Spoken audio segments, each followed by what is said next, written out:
సోనియా గాంధీ గారు ఎప్పుడైతే జగన్మోహన్ రెడ్డి గారు పార్టీని వీడి వెళ్ళిపోయారో రాష్ట్రంలో కాంగ్రెస్ పార్టీలో అంత చరిష్మా ఉన్న నాయకుడు లేరు. ఇక జగన్మోహన్ రెడ్డి ఎలాగో ఏపీకి వెళ్ళిపోయారు కాబట్టి అటువైపు వెళ్ళిపోయినా కనీసం తెలంగాణలో అయినా కాంగ్రెస్ పార్టీ బతికి బట్ట కడుతుంది అన్న ఉద్దేశంతోనే తెలంగాణ ఇచ్చారు. అదే జగన్మోహన్ రెడ్డి గారు పార్టీలోనే కొనసాగి ఉండే తెలంగాణ వచ్చేదే కాదంటూ అప్పటి రాజశేఖర రెడ్డి గారి ఆత్మీయ మిత్రుడు సాయి ప్రతాప్ గారు కూడా చెప్తున్నారు. దీన్ని మీరు ఏ విధంగా చూస్తారు? తెలియదండి మరి సాయి ప్రతాప్ గారు అన్న ఎట్లా చెప్పారో కానీ సోనియా గాంధీ గారు ఒకసారి కరీంనగర్ వచ్చారు రాజశేఖర రెడ్డి అని ఉన్నప్పుడు.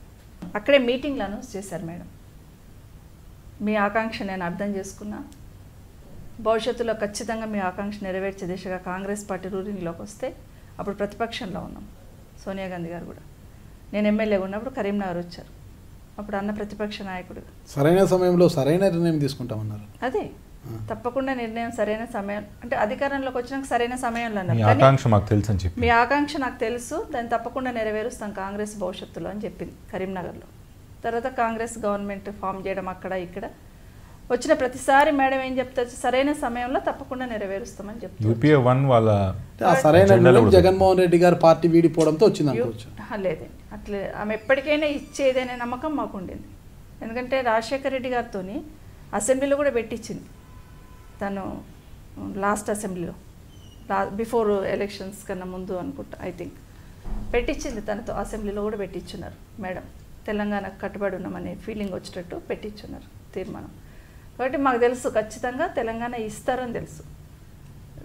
జగన్మోహన్ రెడ్డి గారిని దృష్టిలో పెట్టుకొని తెలంగాణ ఇచ్చిందని దయచేసి అట్లా అనకండి. తెలంగాణ ప్రజల ఆకాంక్షను ఆమె గౌరవించింది, గమనించింది కాబట్టి నిర్ణయం తీసుకుంది.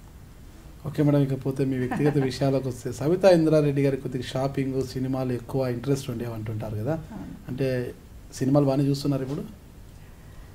ఇంద్రారెడ్డి గారు ఉన్నప్పుడు బాగా సినిమాలు చూసేదానండి, బాగా షాపింగ్ చేసేదానండి. నాతో మా ఆయన షాపింగ్కి వచ్చేవాడు. చేసేవారా చేపించేవారా? సినిమాలకు వచ్చేవాడు, చేసేవాళ్ళం. చేసేవారా? వీకెండ్స్ బాగా హోటల్కి వెళ్ళేవాళ్ళం. కానీ మా వారు ఎప్పుడైతే పోయారో ఇవన్నీ నేను. ఇష్టమైన ఫుడ్ బయట మీకు? ఇంకా అన్నీ కట్ చేసేసుకుని చైనీస్ ఫుడ్ తినేదాన్ని బయటకు. ఓకే, చైనీస్ ఫుడ్ బాగా. ఎందుకు చైనీస్ ఫుడ్ మీద అంత ఇంట్రెస్ట్ మేడం? బాగా ఏమో మరి, టేస్ట్ బాగా ఉండదా?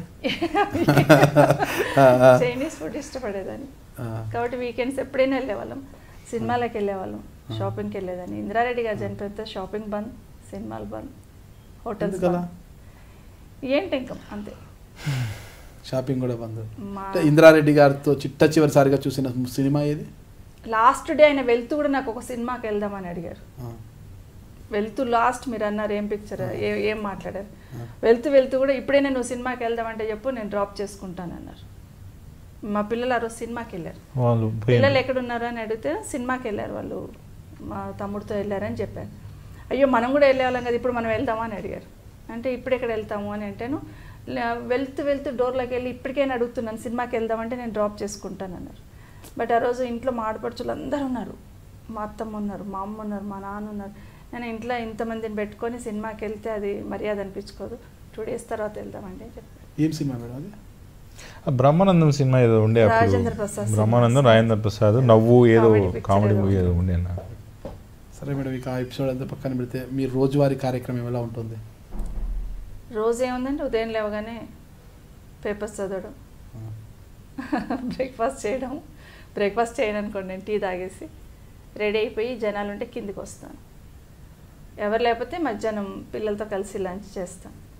మా కోడళ్ళు పిల్లలు, మా మనవరాలు స్కూల్కి వెళ్తుంది, 3 o'clock వస్తుంది.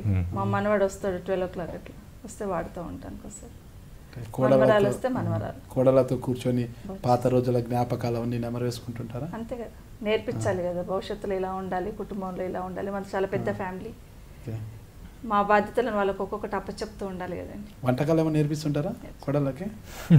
రేపు వంటకాలు నేర్చుకోవాల్సిన అవసరం లేదండి, యూట్యూబ్ ఓపెన్ చేసుకొని ఛానల్ కొట్టేసుకొని వాళ్ళే నేర్చుకుంటారు. అంతేనంటారా?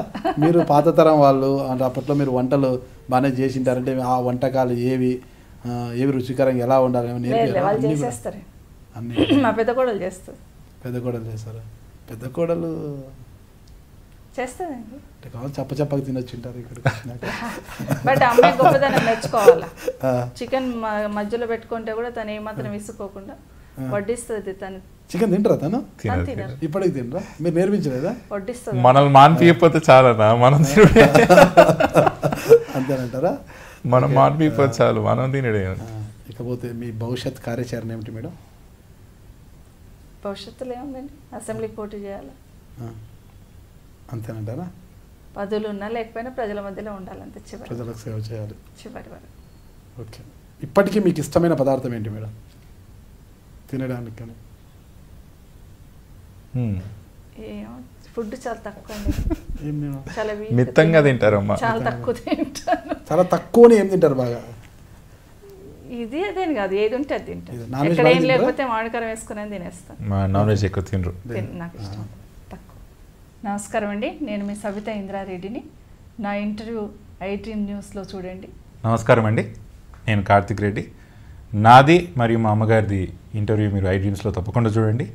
నాగరాజ్ అన్న చాలా అంతర్గత విషయాలు మాలో తెలుసుకొని మీ ముందు పెట్టే ప్రయత్నం చేశాడు. చూసి ఆస్వాదిస్తానని కోరుకుంటున్నాను. నమస్కారం.